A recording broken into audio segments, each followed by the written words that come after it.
The North opposes restructuring because federal allocation favors it. This is according to the spokesperson of Afenifere, Odumakin, National Publicity Secretary of Afenifere, Odumakin, has decried what he called Nigeria's continued reliance on sharing economy rather than developing the productive capabilities of the zone. Many a times, a lot of people have been clamoring and calling for each region to be able to make use of their own resources in their own region rather than what it is at the moment. He went further to say, he said, every part of the country has abundant resources that will make it thrive, and urged state governors, especially those in the north, to exploit their massive populations and land mass as they claim they have. There is growing agitation for restructuring today in some quarters, but there are more people asking for a break and disintegration of that contraption called Nigeria. I think Nigeria has entered a terminal crisis, and we cannot resolve any of the issues confronting the country except, according to Odumakin, we restructure. But for me, except we break apart. And when we are restructuring, what we are saying is that we should go back to the practice of true federalism. He said, I want to tell the government of Nigeria that any attempt to run Nigeria along unitary lines will produce exactly what we are witnessing today.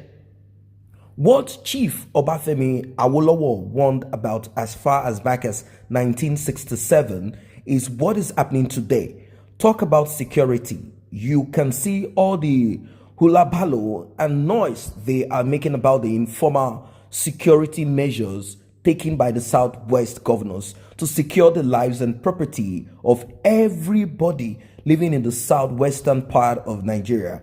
And this security group is Amotekun. Whether they are Yorubas, Hausas, Igbos, Efik, Ibibio, whatever they are, anybody at all that resides in the southwestern part of Nigeria, according to this new new security outfit, according to the modus operandi, according to their ideology and what it is formed for, it is to secure and clamp down on any form of criminal activities, any type of criminal activities that might be ongoing in the southwestern part of Nigeria, such as kidnapping, killing, and all kinds of crimes are going on, which Nigeria cannot handle. That is the Nigerian government. In fact, we have examples where people are attacked, and once you mention Fulani herdsmen as the ones perpetrating the crime, nothing will be done. That is what Odumakin said. Nothing will be done whenever you mention any Fulani herdsmen. We have come to that stage where we must have multi levels of policing: federal police, state police, and others. We cannot have people who are busy collecting money and say that they are providing security. This is a total mess. This is a joke. That is what he said. It is only people like members of Amotekun that can go to the forest. They know where the criminals are and they will get results. But because we are not a federal polity, we have this command and control from Abuja. That is why we are having problems in Nigeria. Now, look at how debt is staring us in the face. In the first 3 years of this administration, we have borrowed more money than in the last 30 years, and we still want to borrow more. President Muhammadu Buhari wants to borrow another $30 million. Who will repay it? That is the issues that are on ground. A lot of people do not understand that each time money is being borrowed by any government, by any administration, the particular administration that goes on to borrow this money has no crime. According to the law, the kind of law that it created, there's no prosecution, nothing is going to happen to that person. It is the citizens of that country that will suffer, because finally, these people, they've already secured the future for their own children, foreign citizenship, bought properties, hidden money abroad. They've done all of this. So simply put, it is the citizens that will pay eventually whatever policy, whatever comes on, they will have to face it themselves and not the children of those politicians. That is why people need to wake up now and stop sleeping. Stop sleeping. Time for break of the nation, break of that contraption. I don't see restructuring as any way forward, as the Hausa Fulanis will not ever, and some corrupt criminals in the southern part of Nigeria, they will not allow any form of restructuring as it doesn't favor them. So he said Nigerians will suffer, they will continue to suffer. We cannot repay debt. We cannot make development. Recently, I went to some cities in the southwest, and what I saw was darkness. Our villages in the 1950s and 1960s are better than our cities today. Nigeria is no longer developing. It's no longer a developing country. Today, we are under developing country. So unless we go back to federalism, true federalism, and reset and retool, there is serious danger for Nigeria because we are sitting on a keg of gunpowder. Any day that revolution will come, Nigeria may not survive it. I think it was Mobutu Sese Seko who used to tell the people of Zaire, now Congo Democratic Republic, that after me, chaos.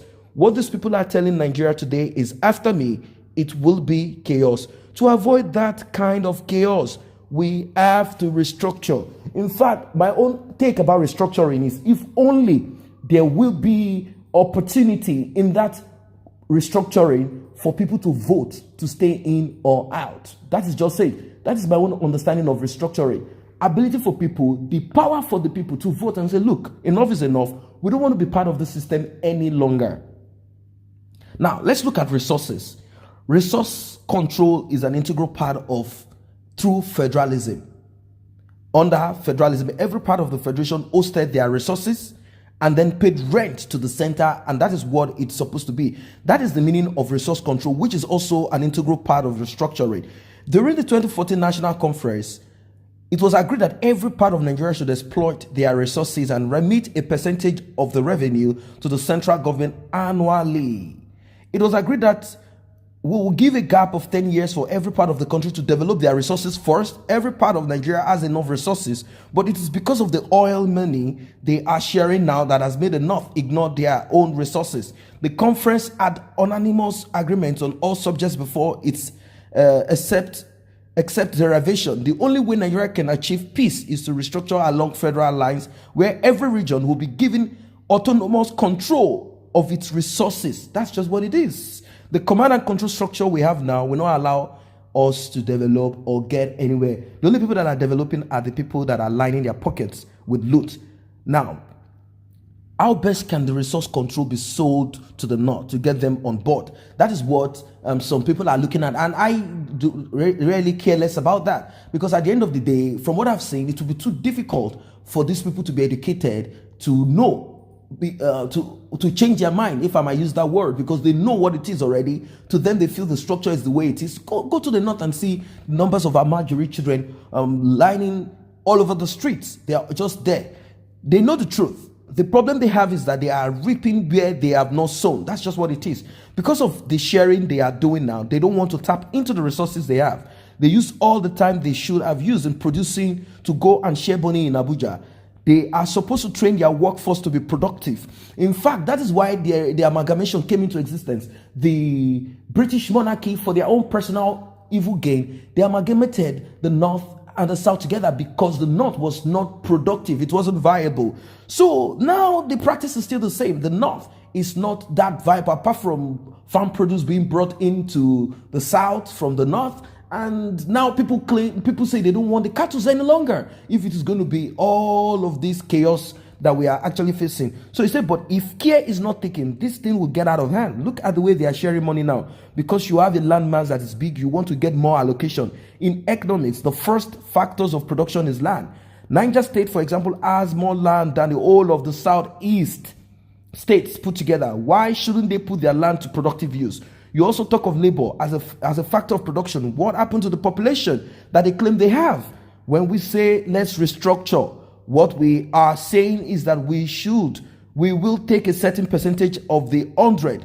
But now you want to control 100% of everything. That is what they are doing now. Go to the finance sector and everywhere that yields money. It is headed by a northerner, the Nigerian National Petroleum Corporation, NNPC, Nigerian Ports Authority, NPA, Asset Management Corporation of Nigeria, AMCON, Federal Inland Revenue Service, FIRS, Nigerian Customs Service, NCS.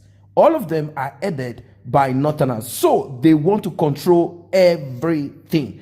That is why they don't want to hand over again in 2023, unless we tell them, if we continue like this, they will control everything and leave zero to no one. So that to everybody. So that's what it is for now. If you're not a member of this channel, let us grow together. And you can do so by simply tapping on the subscription button and the red notification icon bell below. It will alert you whenever videos are uploaded. Thanks for stopping by.